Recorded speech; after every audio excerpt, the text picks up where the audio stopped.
এখন অভ্যুত্থানের শক্তি আপনারা এক থাকতে পারতেছেন না, তাদের ভিতরে কে আগে যাবেন সে বুকে হাত দিয়ে বলতেছি যে হ্যাঁ, একটা নির্বাচিত আমরা সরকার পেয়েছি এবং সেই সরকারটা আগামী 5 বছর থাকুক। গণ অভ্যুত্থানের সময় 134 জন শিশু হত্যাকাণ্ডের শিকার হয়েছিল, আর হামের টিকার অভাবে 130-এর কাছাকাছি শিশু মারা গেছে। দেশটাকে এই জায়গায় নিয়ে আসার জন্য কারা দায়ী? রিমান্ডে নিয়ে পুলিশের দুইটা বাড়ি দিলে যখন বলি যে তুই আমার আব্বা, আমি বললাম আপনি আমার আব্বা, সে আমার বাবা হয়ে গেল। বণিকদের হাতে চলে গেছে জুলাই, বণিকরা এটা হাটে ঘাটে বিক্রি করছে। খালি মাজার জিয়ারত করা ছাড়া রাষ্ট্রপতির কোনো ক্ষমতা নাই। 2/3 মেজরিটির ভিত্তিতে যে আমরা সব করতে পারি, এটা মানবো না ওটা মানবো না, যদি অনেক প্রাণে আমি চাই, আমি কেন, আমার মনে হয় ওনারাও চান যে একটা নির্বাচিত সরকার যখন ক্ষমতায় আসে তার কাছে থাকুক, এবং সরকারের সেই নির্বাচনে ক্ষমতায় মানে সংসদটাকে টিকিয়ে রাখার জন্য ড্রাইভিং সিটে বসা আছে ক্ষমতাসীন সরকার 2/3 মেজরিটি নিয়ে। কোনো কথা যদি তারটা আপনারা না শুনেন, আমরা যদি কেউ না শুনি, তাহলে তো আমার এই সংসদ, আপনি জানেন যে সংসদটা আমাদের কত ব্যয়বহুল, লক্ষ লক্ষ টাকা ব্যয় হয় প্রতি 5-10 মিনিটে। তো সেক্ষেত্রে দরকারটা কি? 2/3 মেজরিটির ভিত্তিতে যে আমরা সব করতে পারি, এটা মানবো না ওটা মানবো না যদি হয়, তাহলে তো আমার এটা বাদ দিয়ে এই যে হামে লোক মারা গেছে, টিকায় মারা গেছে, আমরা সেই আলোচনায় আসি। আমার তেলের সংকট, কেউ দরকার নাই তো, তেলের সংকট দূর করবে সরকার। হাম টিকার যে ক্ষতি হয়েছে ইউনূস সাহেব এটা করছে, সেটার দায় সরকারকেই নিতে হবে, এখন তাকে নিতে হবে। সেই জায়গায় কাজ করতে থাকুক না, ওগুলো বাদ দিয়ে দেখ, আমাদের সময় নষ্ট করে লাভ নেই। এখন আসেন মাঠে তাদেরকে পাঠাচ্ছে কে? আমরা গত 15 বছরের ইতিহাস যদি দেখি, যে সরকারটা ছিল মাঠে কিন্তু পাঠায় সরকার। কেন পাঠায়? আপনি যখন সবকিছু উপেক্ষিত করবেন, উপেক্ষা করে করতে থাকবেন, তখন তাদের রাস্তাটা কি? তাহলে আপনি রাস্তায় পাঠাচ্ছেন কে? এখন রাজনৈতিক সংকট মোকাবেলা করার জন্য আমরা অন্তর্বর্তীকালীন সরকার সময় কি বলেছি? আলোচনা। এবং বহু লোক তখন এই যে টাইম দিতে বাধ্য হয়েছে, সেটাকে আমরা ধৈর্য ধরছি। যেমন শরীফ ভাই বললো, আওয়ামী লীগও তারা দিত না এই টাইমটা, জামাতও তাকে দিত না এই সরকারকে 18 মাস, এই অন্তর্বর্তীকালীন সরকারকে। তার কারণ কি? তাদের ক্যাপাসিটি আছে, আর তাদের ক্যাপাসিটি নাই, তাই তারা সময় দিছে বলে। তাহলে আমি দিব কেন? একটা দেশে গণতান্ত্রিক সরকার আসবে, সেজন্য আমি 18 মাস অপেক্ষা ধৈর্য ধরবো। ধৈর্য ধরার পর আমি আমার গণতান্ত্রিক আচরণটা কি দেখাচ্ছি? আপনাকে সমস্ত সমাধান করতে হয় রাজপথে, আর সংসদে, আমরা তো আপনি অন্যভাবে আলোচনা করেন। কিন্তু আপনি আলোচনার রাস্তা আমরা বরাবরই দেখছি, যখনই কোনো ঝামেলা হয়, সরকার ডিপেন্ড করে কার উপরে? ইন্টেলিজেন্স রিপোর্টের উপরে। সরকার ডিপেন্ড করে প্রশাসনের উপরে। যখনই আপনি প্রশাসনের উপরে ডিপেন্ড করবেন, তার মানে আমাকে দমানো নীতি। কিন্তু আপনাকে যখন ইন্টেলিজেন্স রিপোর্ট দেয় যে mister Sharif is doing this things, Razzaq is doing this things, or Aziz ভাই ইজ ডুইং দিস থিং, তাহলে তার সাথে বসা উচিত ক্ষমতায় যারা থাকে তারা। ইন্টেলিজেন্স রিপোর্টের ভিত্তিতেই বসেন, বইসা আলাপ করবেন। আপনার ইন্টেলিজেন্স রিপোর্ট কিন্তু আছে, রাজ্জাকি সাহেব কি করছে, তখন আপনি আলাপ করেন। আলাপ করলে তখন কি বলে, তাইলে আপনি মিলাইতে পারবেন যে ইন্টেলিজেন্ট রিপোর্টটা কি আর আপনার সাথে সে বলছে কি, কেন কথাটা বলছি। সরকারের কাছে যত ইন্টেলিজেন্ট রিপোর্ট আসুক, প্রত্যেকে তার সেফ সাইড হিসাব করে কথা বলে, নাম্বার 1। নাম্বার 2 হচ্ছে, কি কথা বললে সরকার খুশি হবে সেটাও তাকে দেখতে হয়। আমি নিশ্চিত করে বলে দিচ্ছি, তাকে দেখতে হয়। যেমন ধরেন, আইনের বিষয়ে একটা ওপিনিয়ন নিবে, সরকারের তো সলিসিটর অফিস আছে, অ্যাটর্নি জেনারেল অফিস আছে। আপনি যেটা বলছেন যে এত সংকট তৈরি হচ্ছে, এই সংকট নিরসনের চাবি আসলে কার হাতে? এইখানেই আসতেছি, আমি সেই জায়গাটাই আসতেছি। এখন এই সংকটের সাথে আরো অনেক জিনিস সংকট আছে। যেমন একটা কথা আসছে, বঙ্গবন্ধু ছবি ঝুলানো চাইরের কনিয়া। আচ্ছা, না ঝুলাইলে কিন্তু সংবিধান লঙ্ঘন হচ্ছে। গল্প যতই করেন আপনি, চ্যালেঞ্জ করে দিচ্ছি। তারপরে আসেন 6ষ্ঠ অনুচ্ছেদ তফসিল মোতাবেক স্বাধীনতার ঘোষক এখন পর্যন্ত বঙ্গবন্ধু। আমি কারে ঘোষক মানি কি না মানি, ইট ইজ ইমেটেরিয়াল, কিন্তু আমার কাছে একটা পুস্তক আছে। এই পুস্তক যদি আমার কাছে ম্যান্ডেটরি হয়, ইয়েস ম্যান্ডেটরি বাংলাদেশের নাগরিকের জন্য, তাহলে স্বাধীনতার ঘোষক বঙ্গবন্ধু এবং সব জায়গায় অফিসে ছবি ওঠা উচিত। বাট আমি সংসদের বক্তব্য শুনলাম এই কি, যে আমরা তো সেজন্যই সংশোধন করতে চাই এবং এগুলো রাখবো না। ভালো কথা, আপনি রাখবেন না, কিন্তু যতক্ষণ আইনটা বহাল আছে, আপনি জানেন ততক্ষণ তো অপরাধ হচ্ছে। ততক্ষণ ক্রিমিনাল কেসের একটা থিওরি বলি আপনাকে, এটা আমার বানানো না, আইনে আছে। সেটা এই যে আইনটা যতক্ষণ বলবৎ থাকবে, তখন ওই আইন যদি আপনি ভায়োলেট করেন, তাহলে এখানে ক্রিমিনাল অফেন্স হয়ে যাচ্ছে। তারপরে যদি এই আইনটা বাতিলও হয়ে যায়, তখন আপনি মনে করেন আর ফার্দার আমরা ওইটা করবো না। কিন্তু এই যে হয়ে গেল, এটার জন্য কিন্তু আওয়ামী লীগের ক্ষমতায় লাগবে না, অন্য যে কোনো একটা দল ফর দ্য টাইম বিং যদি চলে আসে, তাইলেও সে তখন এই অ্যাকশন নেবে এটার জন্য। নাম্বার 4, আরেকটা কথা বলে যায়, নেপালের কথা আমরা বারবার বলি। নেপাল কিন্তু লাস্ট যে অভ্যুত্থানটা হইলো, সেই অভ্যুত্থানের প্রথম দিনেই কিন্তু ওই সংসদে যত বড় রাজনীতিবিদ যারা বসা ছিল, তারা কিন্তু নির্বাচনের ডেটটা নিয়ে নিছে ওই দিনই। আমরা কেন পারিনি?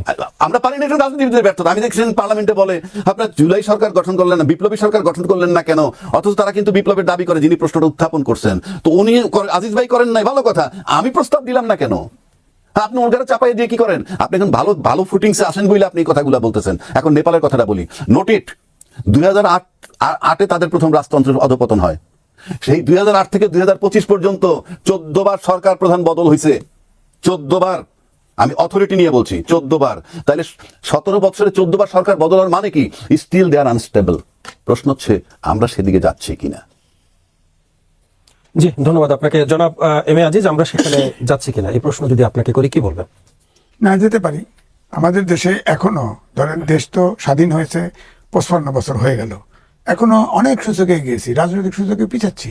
আমি সংসদে যে আলোচনাগুলি হয়, আমার বক্তব্য একটাই, আপনি ওত নিতে পারেন, আপনি নিয়োগ দিতে পারেন। আমার কিন্তু রাষ্ট্রপতির সাথে আমার এলাকার পূর্ব পরিচিত, তার সাথে আমার কথা হয়েছে, অনেক কিছু দেখেছি আমি, কাগজ সবটা আমি বলবো না, সাক্ষী দেবো না, কিন্তু সব ডকুমেন্ট আছে তার কাছে, কালেক্ট করে রাখছে সে।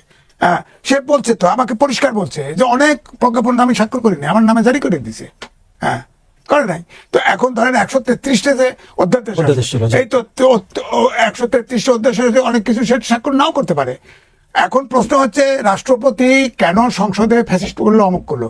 আরে রাষ্ট্রপতি এখন যে অবস্থায় আছে, এখন হলো শাহাবুদ্দিন সাহেব বলছে না যে খালি মাজার জিয়ারত করা ছাড়া রাষ্ট্রপতির কোনো ক্ষমতা নাই। আর আনুপশিলি ক্ষমতা হলো প্রধানমন্ত্রী আর প্রধান বিচারপতিকে নিয়োগ করা, সেটাও কিন্তু ইনডাইরেক্টলি পরামর্শ অনুযায়ী করে। তো এখন রাষ্ট্রপতি যেটা বক্তৃতা সংসদে দিছে সেটা তো সরকারের বক্তৃতা। প্রধানমন্ত্রী ক্যাবিনেট থেকে যেটা আসছে, প্রধানমন্ত্রী পরামর্শে যেটা আসছে, সে পাঠক মাত্র, সেটা তো তার বক্তৃতা নাই। তাকে দিয়ে হ্যাঁ বলছে, যে মন্ত্রী বলছে সেও আমি বলবো ইগনোরেন্স, সেও একটু সঠিক বলতে পারে না, আমরা বলাইতে পারছেন কেন? সে রাষ্ট্রপতি মেনে গেছেন কেন? রাষ্ট্রপতি আছেন, তাকে যেটা দিয়েছেন সরকার থেকে সেটা সে পড়ছে, সেটা তো সে ফ্যাসিস্ট শেখ হাসিনা বলবে কেন? আমি তাকে জিজ্ঞেস করেছি, আপনার রাজনীতি কি আপনি শিফট করে ফেলছেন? আমি বলেছি, জিজ্ঞেস করেছি, তিনি বলেছেন দেখেন এই প্রশ্ন করেন না, রাষ্ট্রপতির যেটা দায়িত্ব সেটুকু আমি করেছি, বাস এই কথা। তো আমার বক্তব্যটা হচ্ছে, ধরেন এখন এই সংসদে যেগুলো দেখতে পারছি, এটা কিন্তু অতিরঞ্জিত আছে আমার কাছে মনে হচ্ছে। সরকারি দল সংসদে যেটা হচ্ছে সেটা অতিরঞ্জিত আপনি বলছেন? হ্যাঁ, বিরোধী দল ধরেন এই যে বলা হচ্ছে, যেমন রাজ্জাকি ভাইয়া বললো, সংসদে যখন সংসদ কমিটি করা হলো, প্রস্তাব আসলো, হ্যাঁ, সালাউদ্দিন সাহেব যখন পড়লো, তখন কিন্তু বিরোধী দলের প্রধান বলছিল ঠিক আছে এটা করেন, কিন্তু অর্ধেক রাখেন। কেন অর্ধেক রাখবে? 2/3 মেজরিটি জনগণের ভোটে বিএনপি পাইছে, তোমাকে 1 ভাগ রাখতে পারে, অর্ধেক দিবে কেন? তারপরে উনি ওইটা করলো, করার পরে আর কোনো কথা আগালো না। তারপরে ওনারা বেরিয়ে গেলেন, বেরিয়ে যাওয়ার পরে আন্দোলনের ঘোষণা দিলেন। আচ্ছা, একটু তাহলে জানি আপনার কাছ থেকে একটু জানতে চাই যে এই যে দাবি আদায়ের জন্য যে রাজপথে যাওয়া, রাজপথে যখন দাবি আদায়ের জন্য চলে যায়, তখন এই বিষয়টি রাজনীতিবিদদের হাতে থাকবে? ভবিষ্যতের কথা বলছি, সামনের দিকে যদি কোনো আন্দোলন রাজপথে যায় তাহলে সেই গণতান্ত্রিক রাজনীতিবিদদের হাতে থাকবে, ওয়াকআউট করার সুযোগ আছে। শরীফ ভাই বলছেন না, রাজপথেও যাওয়ার সুযোগ আছে, কিন্তু যদি আইন শৃঙ্খলা বাহিনীর অবনতি ঘটে, হ্যাঁ, তাহলে গরম পানি, ঠান্ডা পানি, জলকামান এগুলো আছে না। আমরা তো দেখেছি যে 5 আগস্টের পরে 12 ফেব্রুয়ারির আগে সেই সময় নাই তো, সেদিন নাই। শোনেন, আপনি যখন আম খাবেন, পচে গেলে আর ওটা খেতে পারবেন না, এটা গেছে গা, ওই সময় চলে গেছে গা, এখন আর আন্দোলন হবে না। এখন যেটা বলছেন যে হ্যাঁ, এখন যে আমাদের যে এখন যে দেশের যে সমস্যাগুলি তৈরি হয়েছে, অর্থনীতি নাই, প্রবাসী আয় কিছু আসে বলে আছে, এছাড়া তো সবই ছাড়া হয়ে গেছে। আপনি দেখেন মধ্যবিত্ত, নিম্ন মধ্যবিত্ত হতদরিদ্র হয়ে গেছে, কেউ বাজারে যেতে পারতেছে না। পরশুদিন অর্থমন্ত্রী নিজে বললো সারা বিশ্বে পণ্যের দাম, ভোগ্যপণ্যের দাম বেড়ে গেছে, বাংলাদেশেও বাড়বে। এবং গতকালকে ঘোষণা দিল জ্বালানি মন্ত্রী যে জ্বালানি তেল দামের বাড়তে পারে। সেখানে তো স্বস্তি আসছে, অলরেডি 2 সপ্তাহের জন্য কিন্তু এগ্রিমেন্ট হয়েছে সিজফায়ারের মতো পাকিস্তানের মধ্যস্থতায়। তো হয়তো তখন জ্বালানির তেলের যে সংকট, সেটা হয়তো কিছুটা নিরসন হতে পারে। জ্বালানি তেলের দাম তো অনেক পড়ে গেছে। আপনি যেটা বলছিলেন, এখন ধরেন সবগুলো অভ্যুত্থানের শক্তি, একটা বড় দলকে আপনারা তাড়িয়ে দিলেন, তারা পালিয়ে গেল, তাই না? মসজিদের ইমাম পর্যন্ত চলে গেল, এই যে ধরেন সরকার চলে গেল। এখন অভ্যুত্থানের শক্তি আপনারা এক থাকতে পারতেছেন না। তাদের ভিতরে কে আগে যাবেন সেই প্রতিযোগিতায় যদি থাকেন, এই যে মাঠে গেলেন, যদি ধরেন আইন শৃঙ্খলা বাহিনীর অবনতি ঘটে, হ্যাঁ, তাহলে তো আপনি যেটা বললেন যে সারা দেশে, আমাদের দেশে বহুবার ঘটেছে, তৃতীয় শক্তির উত্থান তো হতে পারে। তবে এই শক্তির উত্থান হবে না, যারা মাঠে নামছে এই শক্তির আর উত্থান হবে, এটা শেষ। একবার খেলছে, কেন হবে না? কারণ হচ্ছে না, আমি তো আগেই এক কথায় বলেছি, ধরেন জামাত ইসলাম সম্পর্কে আমার বক্তব্য, হয়তো বলেন যে আমি জামাত ইসলামের সমালোচনা করি, বিরোধিতা করি, জামাত ইসলামকে রাজনৈতিক দল সার্বজনীন রাজনৈতিক দলই মনে করি না আমি। কারণ আপনি দেখেন, এটা একটা এনজিও টাইপের দল। হ্যাঁ, আপনি দেখেন তাদের কত প্রতিষ্ঠান আছে, একটি প্রতিষ্ঠানে তাদের লোক ছাড়া কোনো চাকরি নাই। তার মানে জামাত ইসলাম যদি ক্ষমতা যায়, শুধু জামাত যে করে সে তার পক্ষে কাজ করবে, আর তো কেউ নাই। আর তারপরে আপনি দেখেন, আমি তো মুসলমান, আমিও তো বেচতে যেতে চাই, টিকিট তো জামাতের হাতে রয়ে গেছে। টিকিট কইছে না ইলেকশন আগে, জামাত ইসলাম দাঁড়িপাল্লায় ভোট দিলে বেচতে পাওয়া যাবে। 71 সালে সেটি আসলে পুরনো আলোচনা। একটু আপনার কাছে জানতে চাই যে আপনি যেটা বলছিলেন যে তৃতীয় শক্তি আসতে পারে বা সুযোগ নিতে পারে, এই তৃতীয় শক্তি আসলে কারা? তৃতীয় শক্তি আপনার আমাদের দেশে নির্বাচনের আগে পরে সব সময় পরাশক্তি অ্যাক্টিভ থাকে, এখন আছে না। আমি তো যুগান্তরে লিখছিলাম ডিপ স্টেটের কথা বলছেন। হ্যাঁ, বিরাজনীতির ডিপ স্টেট আমি বলবো না, আমি সজীব ভুইয়া যেভাবে দেখছে ডিপ স্টেট হলো কি সরকারের একটি অংশ থাকবে, কিচেন ক্যাবিনেট থাকবে, আর গোয়েন্দা সংস্থা মিলে যে কাজ করে। যেমন আমরা বলি না যে বড় বড় রাষ্ট্র ইচ্ছে করলে প্রেসিডেন্ট হলে যা ইচ্ছে তাই করতে পারে না, তাদের যে ডিপ স্টেট যেটা আপনার ফাইনালি পরামর্শ দেয় সেই অনুযায়ী কাজ করে। তা আমাদের দেশে তো এইটা দাঁড়ায় নাই, পলিটিক্সটাই তো দাঁড়ায় নাই, স্বাধীনতার পর থেকে এ পর্যন্ত পলিটিক্সটাই দাঁড়ায় নাই। আমাদের দেশে ডিপ স্টেটটাই পরাশক্তি কাজ করে, পরাশক্তি কাজ করে। দেখেন না, এই ভারতও উদীয়মান পরাশক্তি আমাদের জন্য, যেমন চীন, রাশিয়া, ভেটো পাওয়ার যারা আছে তারা তো পরাশক্তি। এই জন্য আমি বলছি যে এখন যদি এই অভ্যুত্থানের শক্তির ভিতরে আমার কথা যে সমস্যায় থাকুক, রাজ্যকে বলছে, আমি বলবো যে আলাপ আলোচনা করে, গঠনমূলক আলোচনা করে আপনারা এটার সমাধান করেন। আর নাহলে তো তৃতীয় শক্তির জায়গা তো শূন্য থাকবে না, জায়গা পূরণ হয়ে যাবে। ধন্যবাদ আপনাকে। জনাব শরীফুজ্জামান শরীফ, আপনার কাছে একটু আসতে চাই, এখন যে প্রেক্ষাপট চলছে দেশে, এই প্রেক্ষাপটে যদি দাবি আদায়ের জন্য বিরোধী পক্ষকে রাজপথে নামতে হয়, তাহলে সেই নিয়ন্ত্রণটি আসলে সরকারের হাতে থাকবে কিনা? আজিজ ভাই যেটা বলছিলেন, তৃতীয় শক্তির কথা বলছিলেন। ধন্যবাদ। তার আগে আমি রাজ্জাকি ভাইয়ের দুই একটা কথার সাথে একটু যুক্ত করে দিই, তার কথায় একটু ছোট করে জানতে। ছোট করে রাজ্জাকি ভাই একটা জায়গায় বলছেন যে বিএনপি সংস্কারের কথা বলেছে, এখন পরিবর্তন যে জায়গাগুলোতে, অবস্থার পরিবর্তনের সঙ্গে সঙ্গে রাজনৈতিক দাবি পরিবর্তিত হয়, কখনো কখনো লক্ষ্য পরিবর্তিত হয়। আমাদের এখন যে অপোজিশন পার্টিটা আছে সংসদে, জামাত সারা জীবন রাজনীতি করেছে শরিয়া আইনের জন্য। তাদের প্রত্যেকটা প্রকাশনায় ছিল আল্লাহর আইন চাই, সৎলোকের শাসন চাই। অথচ এবারের নির্বাচনের আগে সে কিন্তু ঘোষণা দিয়ে বলেছে যে আমরা ক্ষমতায় গেলেও শরিয়া আইন বাস্তবায়ন করব না। কেন? আমি একটা ইনক্লুসিভ স্টেটের জন্য, পরিবর্তনের জন্য চেষ্টা করছি, ধীরে ধীরে করব। তার অর্থ হলো সে তার অবস্থান থেকে সরে এসেছে। বাংলাদেশের রাজনীতিতে পরিবর্তনের যে বার্তাটা কিন্তু আছে। আমাদের এখানে পার্লামেন্টকে ইফেক্টিভ করার ক্ষেত্রে 70 অনুচ্ছেদ একটা বড় ধরনের বাধা ছিল। সেখানে একটা সংস্কার এসেছে বলে গুম কমিশন নিয়ে আজকে যে ব্যারিস্টার জমিরুদ্দিন সাহেবের ছেলে নওশাদ জমির, সে বিএনপির এমপি হওয়ার পরেও কিন্তু কথাটা বলছে, তার দলের অবস্থানের বিপক্ষে যাচ্ছে। যদিও গুম নিয়ে আমাদের গত কয়েকদিন ধরে এখানে প্রচুর জল ঘোলা করার চেষ্টা করা হয়েছে। গতকাল আইনমন্ত্রী তিনি পার্লামেন্টে গুম সংক্রান্ত যে বিলটা উত্থাপন করেছেন, সেটিকে কিন্তু গুমের যে শাস্তি আরো কঠিন করা হয়েছে, কঠোর করা হয়েছে। গুমের কারণে ভিকটিম পরিবার সে স্পেশাল ট্রাইব্যুনালে যেতে পারছে এবং শাস্তি হিসাবে মৃত্যুদণ্ড। সুতরাং এখানে যে জল ঘোলা করার যে অভিযোগগুলো তোলা হয়েছে গতকালকে আইনমন্ত্রীর বক্তব্য দেখে এবং পার্লামেন্টের বক্তব্য দেখে আমার কাছে পরিষ্কার হয়েছে। বিরোধী দল আন্দোলন গড়ে তুলতে পারবে কিনা প্রশ্নটি করেছেন। আমি প্রথম জায়গাটা বলি যে আপনি বিরোধী দল বলতে জামাত এবং এনসিপিকে যদি বলেন, সেটি তাদের পক্ষে সম্ভব নয়। কারণ বাংলাদেশের পলিটিক্সে আসলে প্রান্ত পর্যন্ত সাংগঠনিক শক্তি আছে। এখন পর্যন্ত বাংলাদেশের যে দুটো রাজনৈতিক দল, তার একটা হচ্ছে বিএনপি আর একটা হচ্ছে জামাতের। এর আগে আওয়ামী লীগের ছিল, তার ভেতর থেকে আপনি আওয়ামী লীগকে বিদায় করে দিয়েছেন, আওয়ামী লীগ পালিয়ে গেছে। এখন গ্রামে গঞ্জে জামাতের থেকে বিএনপি শক্তিশালী। এই যে এনসিপি টেনসিপি যাদের কথা বলেন, জাগাওপা টাগাওপা কি যেন কতগুলো দল আছে, এরা মূলত শহর কেন্দ্রিক, ফেসবুক কেন্দ্রিক। জামাতের একটা সাংগঠনিক সংযোগ গ্রাম পর্যন্ত আছে। জামাত গ্রামের মানুষকে বিএনপির বিরুদ্ধে উস্কে দিয়ে বা আন্দোলনের ডাক দিয়ে স্বতঃস্ফূর্তভাবে মানুষকে রাস্তায় নামিয়ে আনবে, এই সম্ভাবনাটা নেই, এই সুযোগটাও নেই। কারণ বিএনপি গ্রামে গঞ্জে এখনো যথেষ্ট তাদের প্রভাবটা আছে, যদিও তাদের নেতাকর্মীদের অনেকের বিরুদ্ধে নানা রকমের অভিযোগ আছে। এই মুহূর্তে জামাতের ডাকে মানুষ দলে দলে নেমে চলে আসবে বিএনপির বিরুদ্ধে বিদ্রোহ করার জন্য, এটা আমার কাছে মনে হয় না। এনসিপি বাইরে গেলে কি হয়, গোপালগঞ্জের কথা মনে আছে, শেষ পর্যন্ত তাকে সরকারের প্রোটেকশনে আসতে হয়। আর গত 1-1.5 বছরে এনসিপি মূলত জামাতের মানে সেকেন্ড ফ্রন্ট, আমি ঠাট্টা করে বলি জামাতের ফুল প্যান্ট শাখা হয়ে গেছে।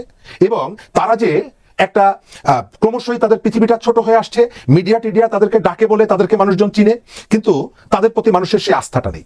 এখন যে সজীব ভুঁইয়া প্রতিদিন হুমকি দেয় মানুষকে ডেকে নিয়ে আসবো, আমার ধারণা সজীব ভুঁইয়া যদি কালকে ডাক দেয় তার শ্বশুরবাড়ির লোকজনও আসবে না যে জামাই কি করছে যাই দেখে আসি, কারণ তারা গত 1.5 বছরে তাদের গ্রহণযোগ্যতা এমন জায়গায় নিয়ে গেছে যে গণঅভ্যুত্থানের প্রতি মানুষের সেই যে আকর্ষণটা ছিল সেটি নেই। সুতরাং কালকে ডাক দিলেই মানুষকে তারা রাস্তায় নামিয়ে আনতে পারবে না। কিন্তু বিএনপি যদি জনস্বার্থ বিরোধী কাজ করে অবশ্যই তার বিরুদ্ধে বিরোধী দল কথা বলবে, এটি চাই। পার্লামেন্টের কথা বলছেন, পার্লামেন্টে বিএনপি তো জামাতের কথা শুনছে, যে রাষ্ট্রপতির ভাষণ বয়কট করলো জামাত সহ বিরোধী দল, সেই রাষ্ট্রপতির ভাষণের উপরে যখন তারা 50 ঘন্টা আলোচনার প্রস্তাব করলো, সরকারি দল কিন্তু বলেনি যে না আমরা এতক্ষণ আলোচনা করব না। আপনাকে একটা তথ্য দেই, আমাদের যে পার্লামেন্ট আছে এই পার্লামেন্ট প্রতি মিনিটের জন্য তার খরচ হচ্ছে 2,72,000 টাকা। 2,72,000 টাকা খরচ করে প্রতি মিনিটে আপনি 50 ঘন্টা রাষ্ট্রপতির আলোচনার উপরে, বক্তব্যের উপরে আলোচনা করলেন। কার প্রস্তাব? বিরোধী দলের প্রস্তাব। তো সেই বিরোধী দল যদি বাইতুল মোকাররমের সামনে গিয়ে বলে যে সরকারি দল আমাকে কথা বলতে দিচ্ছে না, মানুষ এটি কিন্তু পর্যবেক্ষণ করবে, বিরোধী দলের অভিযোগটা সত্য কিনা এটি পর্যবেক্ষণ করে তার সাথে যুক্ত হবে। এনএসএফ সার্টিফাইড সজল সিপিবিসি পাইপ, পাইপ ভালো লাইফ ভালো। আমি রাজনীতির ভবিষ্যতের জায়গায়, বিরোধী পক্ষ তো যখন রাষ্ট্রপতি ভাষণ শুরু করেছিলেন তারা তখন বের হয়ে গেছে। হ্যাঁ বের হয়ে গেছে, এদের মধ্যে তো স্ববিরোধিতা আছে, এদের মধ্যে রাজনীতির মধ্যে প্রচুর স্ববিরোধিতা আছে। আপনি রাষ্ট্রপতি যখন অধ্যাদেশগুলো দিয়েছে আপনি অধ্যাদেশের বিরুদ্ধে কথা বলেননি। আমি আরেকটু ডিটেইল আপনাকে বলি, রাষ্ট্রপতির যে অধ্যাদেশ সেই অধ্যাদেশের একটা জায়গা হচ্ছে মুক্তিযুদ্ধ, অর্থাৎ অন্তর্বর্তী সরকারের যে অধ্যাদেশ তার একটা জায়গা হচ্ছে মুক্তিযুদ্ধের সংজ্ঞার বিষয়। সেখানে বলা আছে যে বাংলাদেশের 71 সালে পাক হানাদার বাহিনীর সাথে জামাত ইসলাম, নেজামি ইসলাম এবং মুসলিম লীগ এরা হানাদার বাহিনীর সাথে যুক্ত হয়ে যুদ্ধ করেছে। জামাত তার বিরুদ্ধে নোট অফ ডিসেন্ট দিয়েছে ওই অধ্যাদেশের বিরুদ্ধে। কেন? কারণ তাদের নামটা তারা রাজাকারের তালিকা থেকে মুছে ফেলতে চায়। অর্থাৎ অন্তর্বর্তীকালীন সরকারের ওই অধ্যাদেশটা সে পরিবর্তনের, ওই শব্দটা পরিবর্তনের কথা বলছে। কেন? তার স্বার্থের সাথে জড়িত। তার মানে হচ্ছে সে দেখিয়ে দিচ্ছে যে অন্তর্বর্তী সরকারের সব অধ্যাদেশ মধু না। এখানে অন্তর্বর্তী সরকারের অধ্যাদেশ জুলাই, এটাকে যার যেখান থেকে সুবিধা সে সেটিকে ব্যবহার করছে। আপনি যতই বলেন না কেন, আমার কাছে মনে হতে পারে যে খুব অনেস্টলি তারা একটা ইতিবাচক পরিবর্তন চায়। নো, রিয়ালিটি তা না। তার উদাহরণ হলো যে অন্তর্বর্তীকালীন সরকার ওই যে ওষুধের নিয়ে যে অধ্যাদেশের কথা বলেছিলাম, যে প্রস্তাবের কথা বলেছিলাম, আপনার দুর্নীতি দমন কমিশনের যে সংস্কারের কথা বলেছিলাম, পুলিশ সংস্কার কমিশন, পুলিশ সংস্কার কমিশন মানে হচ্ছে 200 কোটি টাকার কেবলমাত্র পোশাক পরিবর্তন করা, কই এটা নিয়ে তো কথা বলছে না। বাংলাদেশকে আমেরিকার কাছ থেকে $75 বেশি দিয়ে পার টন গম কিনতে হচ্ছে। ডক্টর ইউনূস তার মুখোশের আড়ালে তিনি যে আমেরিকার একজন সেবা দাস ছিলেন এটি প্রমাণ করে গেছেন এই সমস্ত চুক্তি দিয়ে। বাংলাদেশকে $75 বেশি দিয়ে গম কিনতে হচ্ছে আমেরিকার কাছ থেকে, কম্পারেটিভ অন্য মার্কেটের কাছ থেকে সে কম্পেয়ার করা যাচ্ছে না। আমাদের এখানে এই যে হামের টিকা, তার অবহেলার কারণে আজকে 100-150 শিশু মারা গেল, তার বিরুদ্ধে তো হত্যা মামলা হওয়া উচিত। মানে এই অযোগ্য উপদেষ্টার বিরুদ্ধে আসলে কেন ব্যবস্থা নেওয়া হচ্ছে না? আপনার রাজ্জাকি ভাই আইনজীবী, আমার থেকে ভালো বলতে পারবেন। আমাদের যে আইন আছে সেখানে একটা ধারা আছে বাংলাদেশের পেনাল কোডের, অবহেলাজনিত হত্যাকাণ্ড, এবং এই যে চিকিৎসার ক্ষেত্রে যে অবহেলায় মারা যায় মানে এটা কি অবহেলার দায় দিয়ে পার পেয়ে যাবে না। আমি ওই জায়গাটা আসছি আর কি। এটি হচ্ছে অবহেলা না, অবহেলাজনিত হত্যাকাণ্ড।